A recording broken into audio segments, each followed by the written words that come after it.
Meeting is being recorded. The Subcommittee on International Development, International Organizations, and Global Corporate Social Impact will come to order. Good morning, everyone, or actually good afternoon, everyone. Thank you to our witnesses for being here today for a hearing entitled Renewed American Engagement with International Organizations, Goals, Priorities, and Successes. Without objection, the chair is authorized to declare a recess of the committee at any point, and all members will have 5 days to submit statements, extraneous material, and questions for the record, subject to the length limitation in the rules.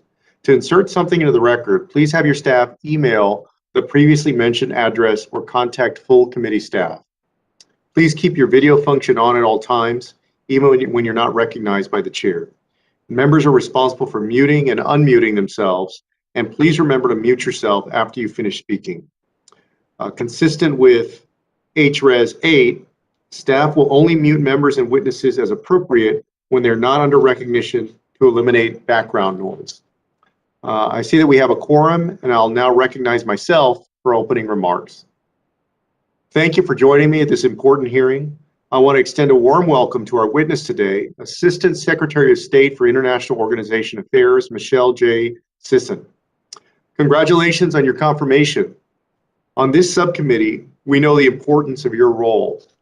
Throughout your career, you've answered the call to public service in tough jobs, and this we know will be a challenging role, particularly as the Bureau is still recovering from personnel turnover and political retaliation documented by the Inspector General during the previous administration. I know many other nominees to the United Nations and international organizations are still waiting for confirmation, and I hope the Senate will move swiftly to get these individuals fully in place. I hope this hearing, marking America's renewed engagement with international organizations, will also signal renewed engagement between the Department and Congress on this issue. This is the first hearing in the House Foreign Affairs Committee with a Senate-confirmed Assistant Secretary of State for International Organization Affairs since 2003, and it's an opportunity to speak to the role multilateralism and international organizations play in U.S. foreign policy. Both my colleagues and the larger public would benefit from the opportunity to understand and engage with your work more regularly, particularly since your work is just as important as those of many other bureaus at the Department of State who have frequent opportunities to testify in front of Congress. The system of international organizations established in the wake of World War II is an incredible achievement that we cannot take for granted. The United Nations kept the peace between major powers for decades and plays a critical role in peacekeeping around the world. The UN system and other institutions have also helped to advance technical and humanitarian cooperation in many areas. At the same time, more than 75 years after the signing of the United Nations Charter, we see more and more signs that the edifice of international order is in need of renewal. We face new challenges like climate change and climate-driven migration. Previously esoteric questions about technical standards and governance increasingly have major impacts on geopolitics and on how we all live our lives. And we face old challenges in a new guise, whether that's a worldwide pandemic or armies massing on international borders with threats of invasion. Russia's military buildup and potential invasion of Ukraine is a major challenge to a post-war order that was founded with Russia present at the creation to repudiate the idea that unprovoked aggression, like what we saw in 2 world wars, was an acceptable basis for international relations. During today's hearing, I will be interested in hearing from you on how international organizations have kept the peace and what changes we need to make to ensure that these international organizations continue to be relevant and effective. But fortunately, in the decades since World War II, we have found new partners as well. We've seen Japan and Germany, as well as new powers like India, demonstrate that they have a stake in international order and the capability to help address some of the urgent problems of our time. I believe it's time to ask whether institutions drawn up according to wartime or colonial alignments from decades ago reflect the world today.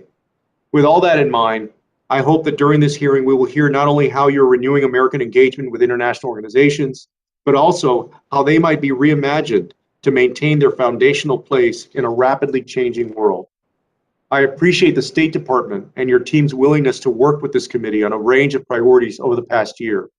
Technical assistance from your Bureau was invaluable as I developed my legislation with Subcommittee Vice Chair Sarah Jacobs to support greater U.S. participation in international organizations, as well as a bill Representative Jacobs and I are leading to make sure we're meeting our obligations to fund peacekeeping at the UN.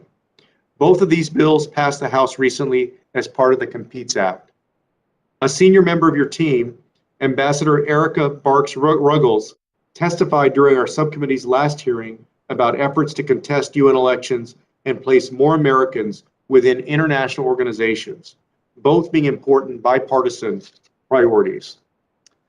Throughout all that, your Bureau has been very responsive and great to work with, and I hope that we can continue to work in that cooperative and bipartisan manner as we address the policy and management challenges facing the Bureau of International Organization Affairs during your tenure.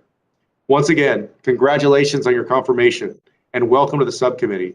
I look forward to your testimony. With that, I'll now turn it over to Ranking Member Malliotakis for her opening remarks. Thank you, Chairman Castro, for calling this important hearing and for your continued focus on conducting oversight of our engagement within the United Nations and other international organizations. Assistant Secretary, thank you for being here with us.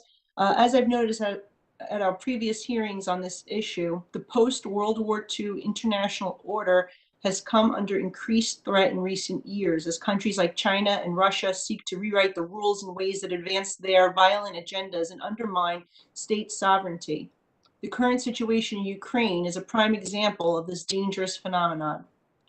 The United States created international organizations like the UN and its agencies to prevent them from taking hold across the world. But we are unfortunately witnessing China and Russia undermine these institutions in real time.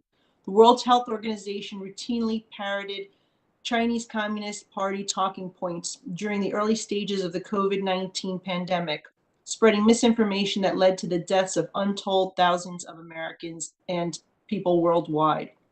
We know that the blatant corruption of state actors like China is not just limited to the World Health Organization. The CCP has consistently sought to exclude our ally Taiwan from international organizations in general, including the International Civil Aviation Organization, Interpol, and as we've seen in months, the Olympics. As a result, and as I've said before, the U.S. engagement with international organizations should be tempered and clear-eyed. Sadly, the Biden-Harris administration does not seem to agree. Last year, the president declared the United States would rejoin the UN Human Rights Council, a sham body with a terrible track record of protecting dictatorship and despots and covering up the crimes of the world's worst human rights abusers. China, Russia, Cuba, and Venezuela all have seats on the supposed shrine to human rights in Geneva. Instead of focusing on actual human rights issues abroad, the Council continues to focus its efforts on persecuting Israel, the only country permanently featured on the Council's agenda as its own item.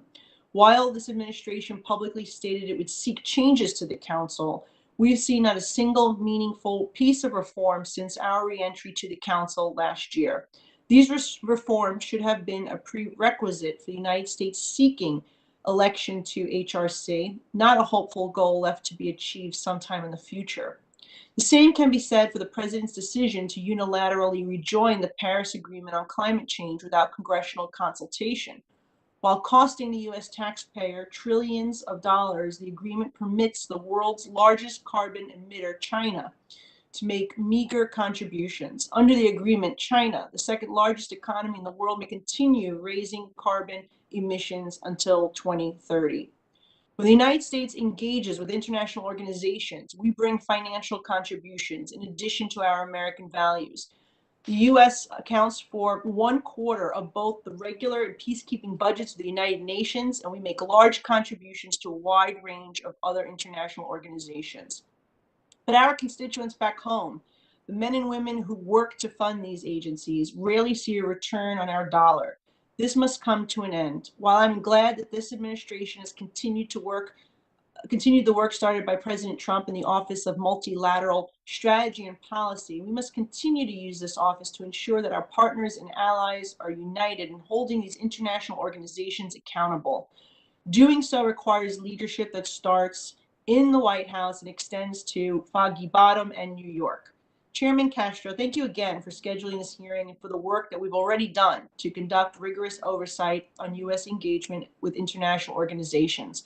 We have a duty to the American taxpayer to ensure that our engagement with IOs is targeted, strategic, and maximizes the positive impact of the United States abroad. Thank you, and to our witness for being here, and I look forward to your testimony. Thank you, Ranking Member. I'll now introduce our distinguished witness.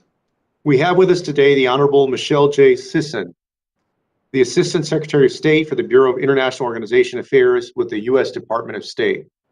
Ms. Sison was recently confirmed by the Senate in December to lead this critical bureau and previously served as the United States Ambassador to Haiti, Sri Lanka, and the Maldives, Lebanon, and the UAE. Ms. Sison, you have 5 minutes. Welcome.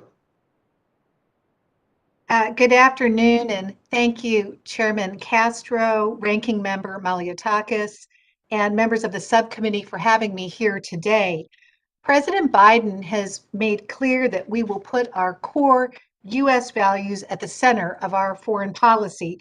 This means we must actively outcompete efforts by nations that stand in opposition to U.S. values on human rights, democracy, labor rights, and transparent economic practices. To achieve this, we must work in partnership with other nations. And in my short time as the new Assistant Secretary for International Organization Affairs, I can state with real confidence that the multilateral world becomes more complex and more important with each passing year. I've seen across my State Department career the reality that the UN and other international organizations are increasingly engaged in all corners of our globe with growing relevance to the urgent challenges our world faces. Now, that was the driving force behind the President's determination to restore US leadership in multilateral spaces. And over the last year, that determination has played out in concrete ways. We rejoined the Paris Agreement and have expanded US leadership on climate matters, including at COP26 in Glasgow. We recommitted to the World Health Organization and are actively engaged in reforming and strengthening its capacity to support global health security, including responding to COVID-19, future pandemics, and other health emergencies. We are leading by example as the largest national contributor to COVAX, providing more than 400 million doses of vaccines to 110 countries around the world. We put human rights back at the center of U.S. foreign policy by re-engaging with the UN Human Rights Council, and we are working as never before to increase the number of qualified Americans in leadership positions across the international system. Now, we've made clear that we are not simply returning to international organizations, we are restoring American leadership to promote and protect American interests and values. And our strong, principled leadership and the relationships we are building with partners are key in safeguarding multilateral institutions from those such as the People's Republic of China and the Russian Federation that seek to bend the UN system to their authoritarian agendas. We need the UN at its best. That means a UN dedicated to its founding ideals and committed to accountability and a culture of reform. A UN that rejects anti-Israel bias, anti-Semitism and racism in all its forms, a UN that promotes the universality of human rights, humanitarian principles, sustainable development, and cooperation among nations. A UN that embraces, not excludes, the active, meaningful participation of civil society voices, and also increasing Taiwan's meaningful participation in the UN system and international organization. That's an important priority as well. We need a UN that demonstrates real value to the American people. That means talking with Americans about how cooperation through the International Telecommunication Union supports U.S. economic growth by contributing to the connectivity of global telecommunications networks, wiring the world in a way that's open and free, and how our multilateral work supports standards for food safety that help American farmers sell their food around the world so they're not forced to compete with cheaper products because corners were cut. It's about how UN diplomacy, supported by international partners, can avert and mitigate tensions that can lead to protracted conflicts and unspeakable human suffering. And it's about how peacekeepers provide stability and create space for reconciliation, which reduces the risk of broadening conflict. It's also about promoting international labor standards that allow American companies to compete on a more level playing field. It's about international controls on fentanyl to deny drug traffickers the raw materials needed to replenish their supply. And it's about the promotion and protection of human rights as expressed in the Universal Declaration of Human Rights, and so much more. Now, I'd like to spend just a moment on that last point. In January, the United States assumed an elected seat for a 3-year term on the Human Rights Council. The first session since we joined starts February 28th, and there is much ahead of us to accomplish, including renewing the special rapporteurs on Iran, Burma, and North Korea, and the Commission of Inquiry on Syria, supporting resolutions reinforcing the freedom of religion or belief, the human rights of members of minority groups and persons of disabilities, and highlighting other country-specific human rights crises, including in Belarus, South Sudan, and Nicaragua. Of course, at the same time, any discussion of the HRC must also recognize its corrosive anti-Israel bias, a bias that the administration has committed to confront aggressively wherever and whenever it appears. And that means being at the table to advocate on Israel's behalf. It means engaging with the Office of the High Commissioner for Human Rights and with HRC member states to make clear strong U.S. opposition to problematic anti-Israel mandates, including the open-ended Commission of Inquiry. It means redoubled efforts to build a community of member states to minimize and eventually eliminate Agenda Item 7 and other resolutions that unfairly target Israel. And it means working thoughtfully with regional groupings to reshape the Council's membership so those who violate and abuse human rights, such as the PRC, Russia, Cuba, and Venezuela, are no longer able to occupy those important positions. And it means leading by example and welcoming scrutiny of our own human rights record to demonstrate to the world that all countries should be held to the highest human rights ideals. Now, leading also means outcompeting countries that misuse the UN, diminish its effectiveness, or contort its purposes. For example, the People's Republic of China seeks to use the UN to promote the problematic Belt and Road Initiative and now its Global Development Initiative. PRC attacks on rules, values, and standards undermine core UN principles, particularly respect for human rights and fundamental freedoms. Now, we're working hard to push back on PRC actions and to present our own affirmative vision of a strong UN working for the global good.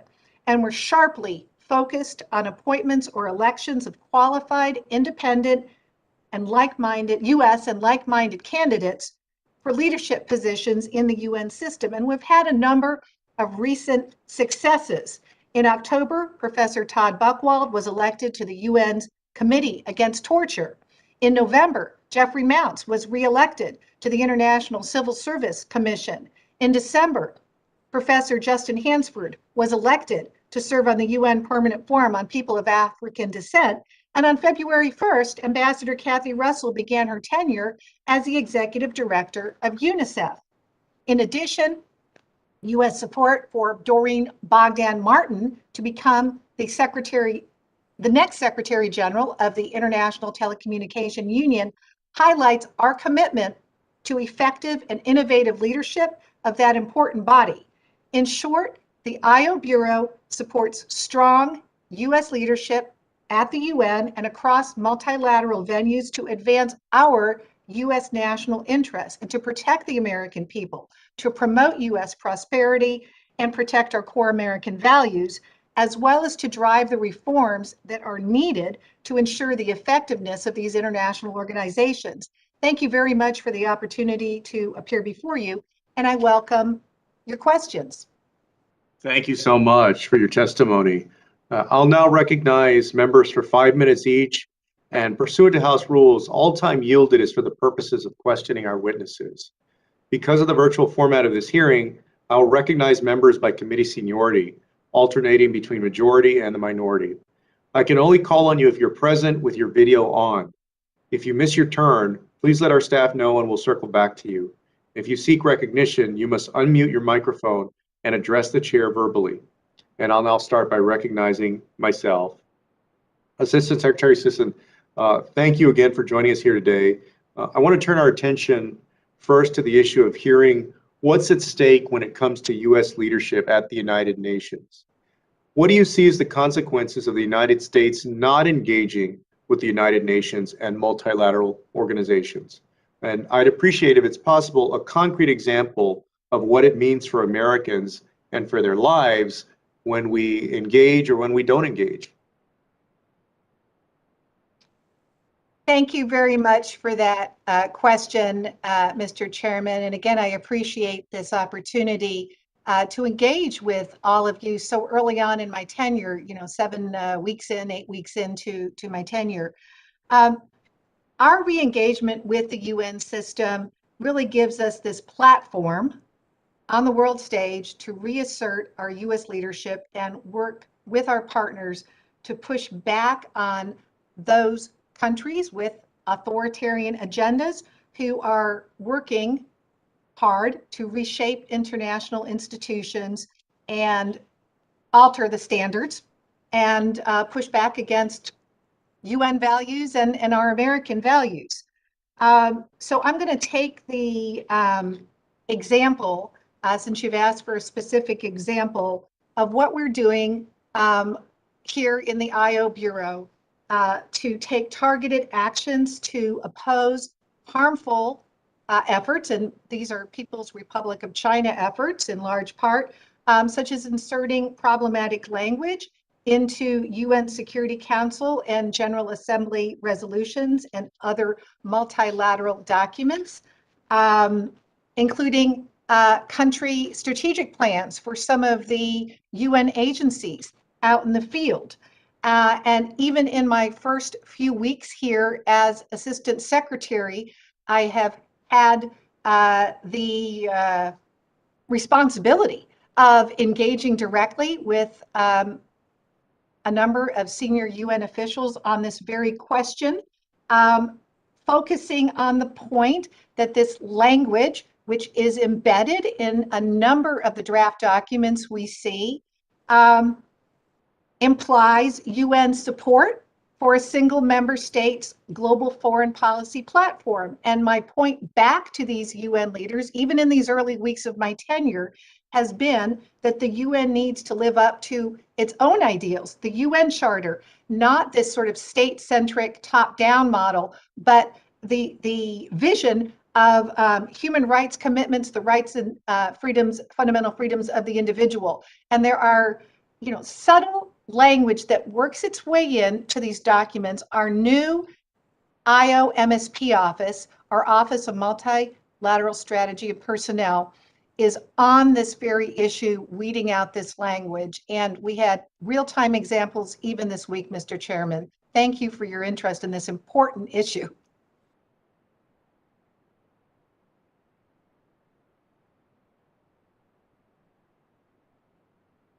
I'm not Sir, here. you are muted.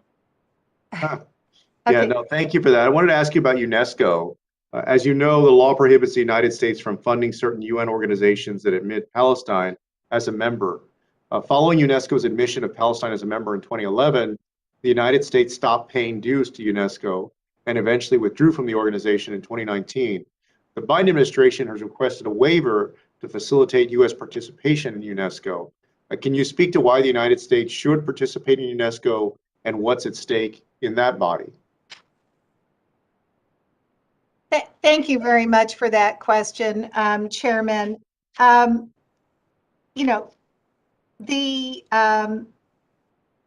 the administration decide to rejoin in UNESCO, there are a couple of key factors here, I think, that I'd like to highlight.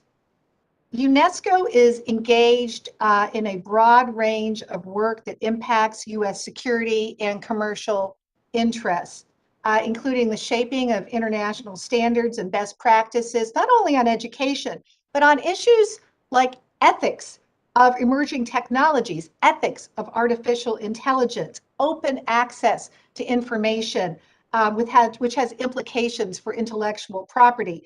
And I've got to say, in the absence of U.S. leadership while we've been out, the PRC and others have become more assertive in UNESCO, shaping some of the draft language, or trying to shape some of the draft language, trying to shape standards in a way that run right up against democratic norms, and which again, PRC, we see them seeking to advance their authoritarian agendas in this setting. Now, of course, I also need to underscore that should the administration decide to rejoin UNESCO, we will be, of course, working to ensure that the U.S. seeks an end, does not permit any disproportionate focus on Israel as a part of our re-engagement with UNESCO. And I'm actually out of time. My time has expired, but thank you for that answer. And if there's anything else on it, please send it over for the record. With that, I'll go to Ranking Member Malliotakis. Thank you very much. You mentioned two important issues to me. One is human rights and our role on the Human Rights Council. And the second was fentanyl and how we can perhaps utilize the international organizations to crack down on the smuggling of the fentanyl ingredients from China and Mexico to the United States. If you could touch on those two issues, but start with the fentanyl, because you did already talk a little bit about the human rights to Mr. Castro's question. Thank you, Ranking Member. As I came into this position in the International Organization Bureau, I'm aware of our involvement in two areas of the UN system. Universal Postal Union, of course, looking at how some of this product is moved from countries, into our country, and also the work of UNODC on these issues. And I do look forward to continuing to engage with you and your staff, because I couldn't agree more that this is a critical issue for our population here. And I look forward to continuing to discuss this important issue with you. How do you think we can utilize these organizations to stop this this worldwide drug trafficking? Yeah, I think you put your finger on it. It is going into member states and talking about what this is doing in our communities, how this is hurting American youth, and really creating an understanding among other member states, whether it's at the UPU or the UNODC, of how we tie our domestic priorities, our agenda here in the United States, to our multilateral priorities. And I think that is one issue that I can see coming in from the field as a diplomat who's been working overseas for a number of years in these postings. I think we need to do better in the IO Bureau of connecting our domestic priorities in our messaging that we are bringing up at the international organizations, and as we ask our ambassadors out in the field to go explain why an issue is so important to our country. It's bringing it home to the realities. Well, I think, being that fentanyl is now the #1 killer of those 18 to 45-year-old Americans, I would encourage you to press upon the administration how critical it is that we take swift and strong action to deter this type of preying of American citizens. We secure our borders, that we work to stop these. And however, I would love to hear your ideas, if you do have any ideas specifically how we can utilize our memberships in these organizations to try to crack down on it. And then secondly, with regards to human rights and the Human Rights Council, it's so offensive and disturbing, I think, to so many of us that, these perpetrators sit and actually run this council, sit as members. And we've mentioned a few of them earlier: China, Russia, Cuba, Venezuela. What specifically do you think we should be doing to change the makeup of this body, and also ensure that they're actually not legitimizing human rights violators, but instead cracking down on them? Ranking member, I could not agree more. The HRC is flawed. It is a flawed membership. We will continue to work for medium-term, long-term change in the membership of the Human Rights Council so that we can work with a group of countries with better human rights records.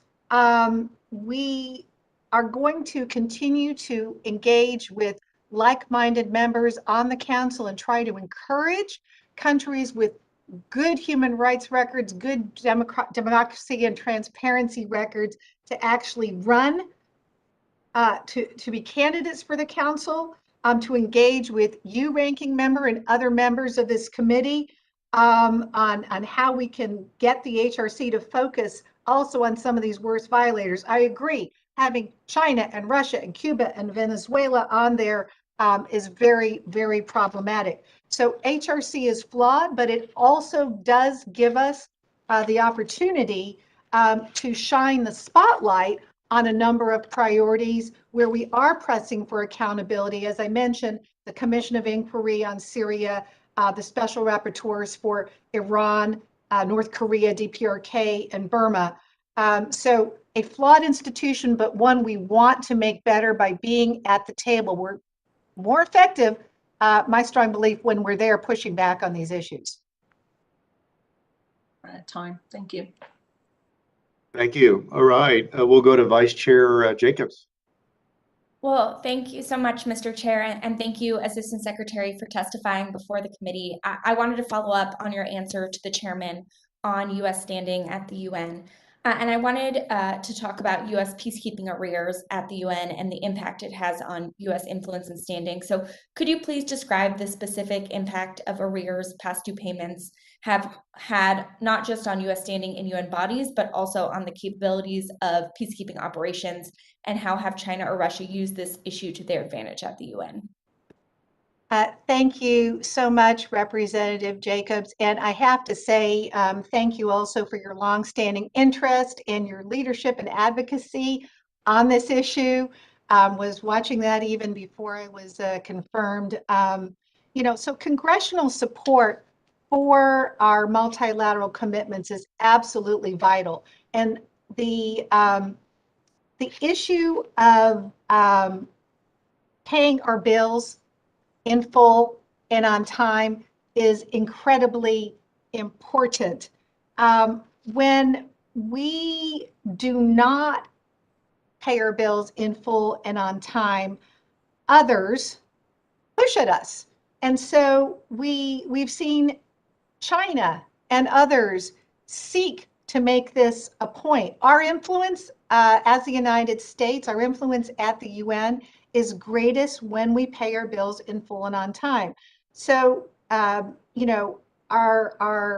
failure to live up to our financial obligations is something that those who would like to poke at us are going to jump right on in this strategic competition, as we call it. Now, I'm also going to note that cap or no cap in terms of the peacekeeping cap, we still absolutely have an obligation to the American taxpayer to constrain costs whenever and wherever possible, to look for efficiencies, to look for effective mandates that protect civilians, to eliminate waste. We are deeply committed to all those objectives, but the support for UN peacekeeping and the support for UN leadership in UN peacekeeping is bolstered, is strengthened when we pay our bills. Thank you. I'd also like to talk about the importance of uplifting the voices of civil society and local actors at the UN and other international organizations. As you pointed out earlier, we've seen authoritarian actors, including China, use certain positions, particularly at UNESCO, to shut out important voices from civil society at the UN. So how will the US prioritize ensuring a diverse array of civil society voices are uplifted at institutions that frankly weren't made to serve them and where local actors have historically been underrepresented?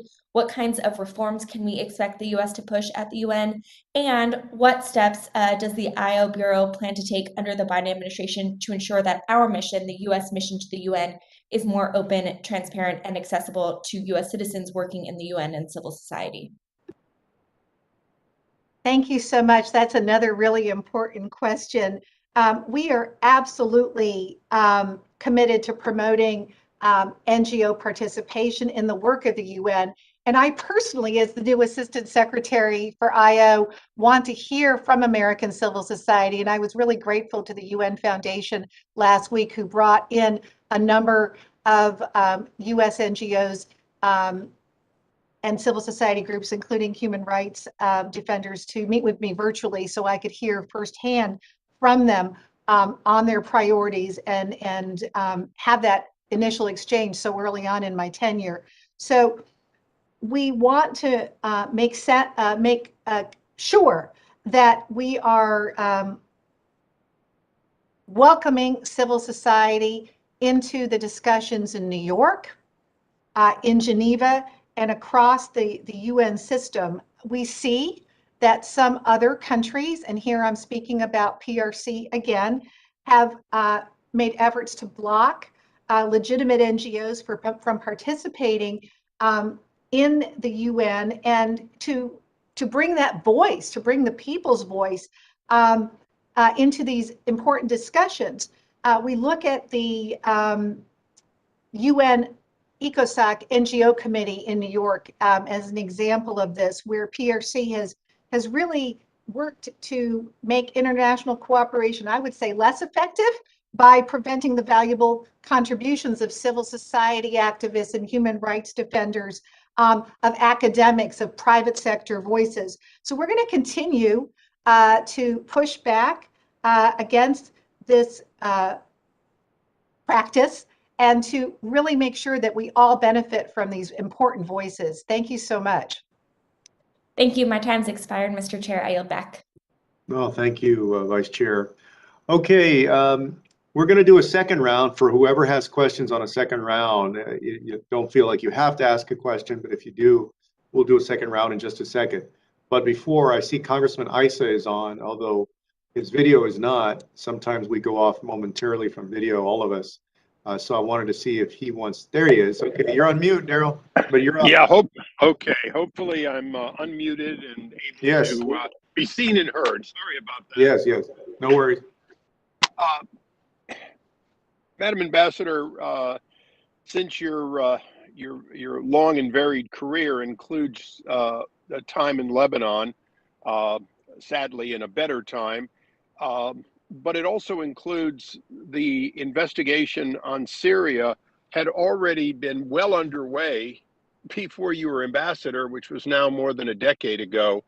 What can you do to move what has turned into a multi-decade investigation of a 2003 assassination and the continued influence of Iran in Lebanon with its own military force? It's good to see you again, and I remember very well your many visits to Lebanon during my service there. Let me say first and foremost that we are absolutely committed to working with our allies and partners to counter Iran's destabilizing activities, including what it's doing in Lebanon, its provision of weapons to the violent groups it backs in Lebanon and, of course, throughout the greater region. The Special Tribunal on Lebanon, as you note, has been a multi-year effort I look forward to continuing to engage with you and your staff as we push for results across the board, including the special tribunal, but also other pieces of the UN picture in Lebanon, the UN interim force, the UNIFIL peacekeeping mission, the issues in Lebanon are complex and long-standing, and I know that you have long experience and many insights, and I look forward to reconnecting on all of this. Well, thank you. Unfortunately, that long experience comes with not a record of accomplishment, I'm afraid. Lebanon today is obviously in a much more dire position than it has been any time during its entire history. Following up on that, the subject of UNIFIL, and I know that the finances of the United Nations are complex, but UNIFIL can only do its mission if it has the support of the Lebanese armed forces. And I'd like you to comment on efforts to make sure that those forces are compensated enough that they show up in this very difficult time in which their pay is plummeted to about 5% of what it had been just a year ago.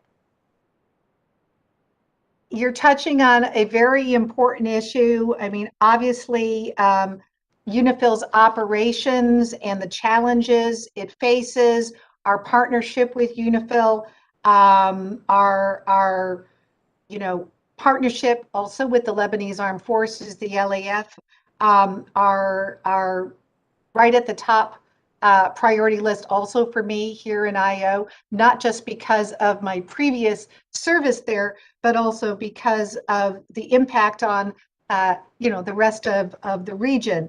The challenges that Hezbollah poses to durable peace in Lebanon, and the need to assist the LAF is, again, at the top of the priority list, and I look forward to continuing to work with you and your team as we see how we can strengthen UNIFIL's performance and effectiveness. I appreciate that. And with my brief time remaining, I just want to ask not a rhetorical question, but a question in light of what was said earlier. You repeated that we need to pay our just debts in a timely fashion. Isn't it fair to say that at least in the previous few years, there were legitimate disputes, some of which should be considered when we're pushing back on people who don't say we don't pay our fair share? Yeah, the issue of paying our bills, I think, is even more key. This language that we've seen PRC and others surface in the Fifth Committee, the Budget Committee of the United Nations there in New York. I was, Deputy Perm Rep in New York 2014 to 2018, and did engage in the Fifth Committee from time to time. What we're hearing today is different from what I heard during that period. So again, we are going to be looking for efficiencies, eliminating waste, constraining costs wherever and whenever possible. But we're also going to be pushing back against this false narrative that we are somehow not supportive of UN peacekeeping and the important goals that it supports in terms of the protection of civilians and stability. Thank you. Thank you, Mr. Chairman. I yield back. All right, thank you. Okay, I think that's all for round one. We'll start a few round two questions. Let us know let our staff know, please, if you have one. I'm going to start with a follow-up to my UNESCO question. Reporting last week indicated that the Israeli government understands the importance of U.S. participation in UNESCO and would not be concerned by the United States rejoining the body.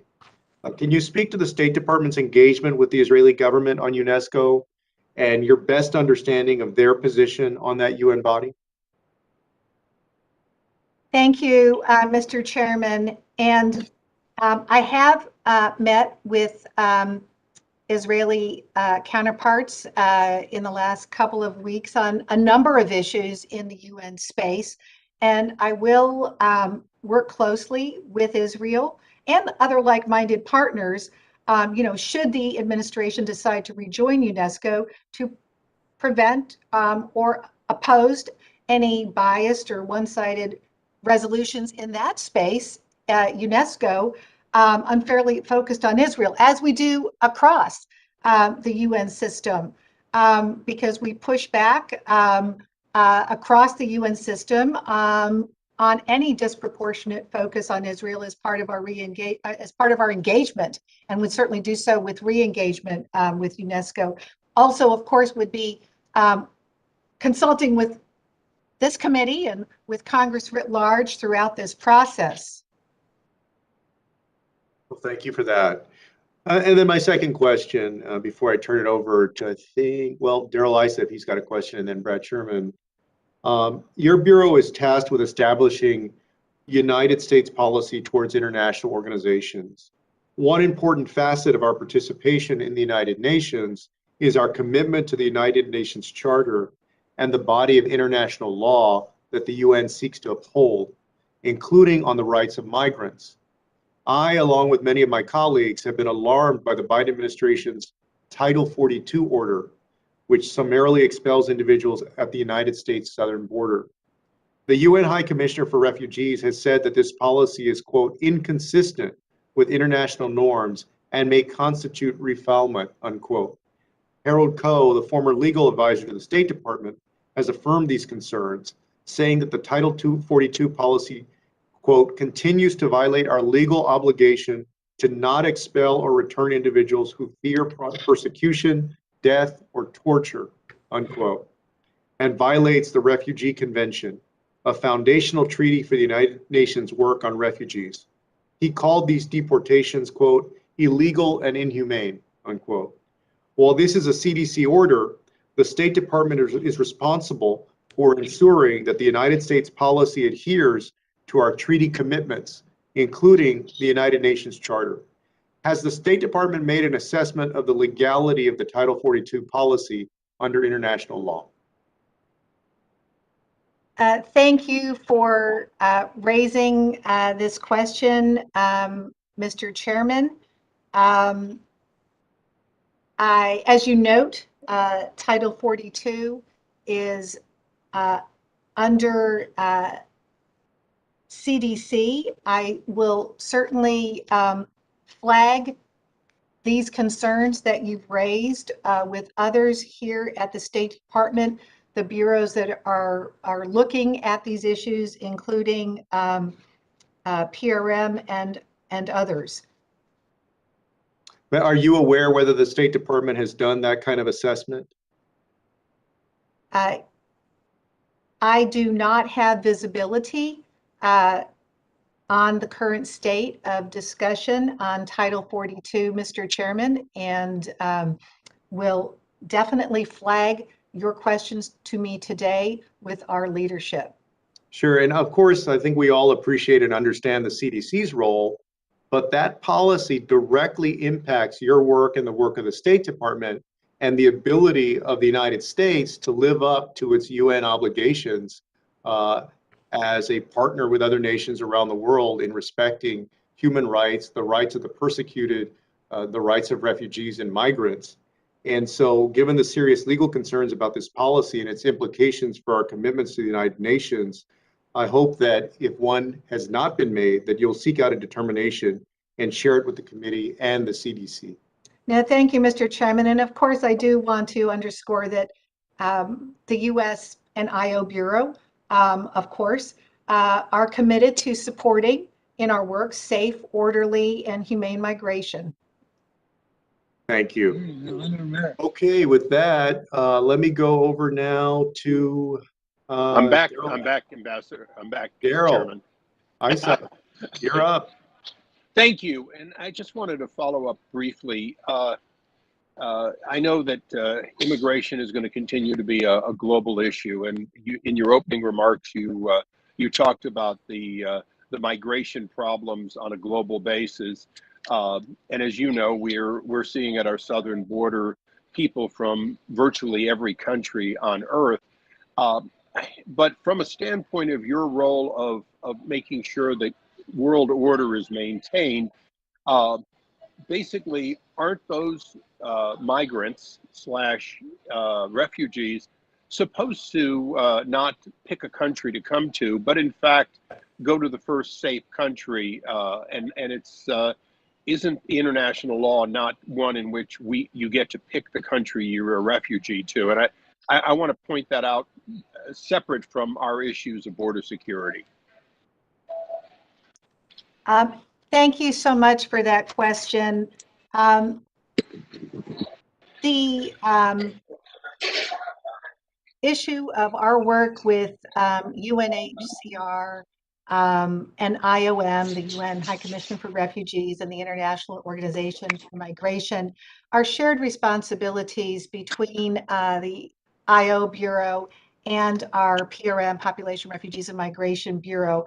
And certainly we work together to address factors across the world, in all parts of the world, on humanitarian access issues, humanitarian response issues, and we have our U.S. mission in Geneva that works closely with UNHCR and the other humanitarian assistance Madam Secretary, agencies. I'm sorry. The Yeah. shorter question was, there's a global responsibility. It doesn't fall to the United States to take those who simply choose to come here and ask refugee status. Isn't that correct? I mean, that's the long and short of international law. Yes. It is a shared responsibility among the international community to look at these issues. Sure, I appreciate that. Lastly, and this is one that we could pick any of the countries that you have represented as ambassador, including Lebanon, but the State Department is currently plus or minus a year behind in all of its visa activities. From a standpoint of legal immigration and our meeting a global responsibility, I know you don't speak for the whole State Department, but if you're aware of it, what can and should be done for us to meet that obligation? There are legitimate refugee requests coming in, or at least proposed requests from all over the world, and those, unlike those who show up at our border uninvited, are simply stuck there. Even somebody who has a birthright as a U.S. citizen can wait 6 months in Britain just to get an appointment to get a passport. So isn't that an issue where the State Department is not meeting its obligation to the rest of the globe? Thank you for raising these issues. I will certainly make known to my counterpart, the Assistant Secretary in the Bureau of Consular Affairs, Rena Bitter, the issues you raised on passports, and it sounds like immigrant visa issuances, as well as the refugee issues you highlighted with our PRM Bureau leadership. Thank you, and thank you for the many times you made the embassy available to our trips to Lebanon during your tenure. Of course. Thank you. Thank you, Mr. Chairman. I yield back. Thank you, Congressman. We'll go back to our Vice Chair, Sarah Jacobs. Well, thank you so much. And I wanted to continue on my previous question regarding civil society. I think engaging U.S. civil society is very important and great, but arguably it's even more important to ensure we're supporting civil society in other countries as the UN engages and supports negotiations, peacekeeping operations, development work, etc., and not just the states. So for example, another way civil society is sometimes shut out is in consultations on peacekeeping operations and UN facilitated political negotiations. The UN still employs a very top-down, state-led approach when we know that the best conflict resolution practices include a bottom-up approach, which means robust engagement and involvement from local civil society. And we find this issue in the Cyprus peacekeeping operation. The conflict there, while relatively peaceful and nonviolent, has been intractable, and negotiations supported by the good offices are at a standstill. And when you talk to negotiators on both sides, you can see that the process is extremely top-down. Civil society and young people on both sides of the conflict feel shut out, even though they have a very different and valuable perspective on the conflict than those that have been around since the 1980s. As one of the youngest members of Congress, I can tell you this is often the case. So how does the State Department plan to engage with the Cyprus mission and the good offices in Cyprus on opening up its negotiations and establishing a direct line to civil society on both sides?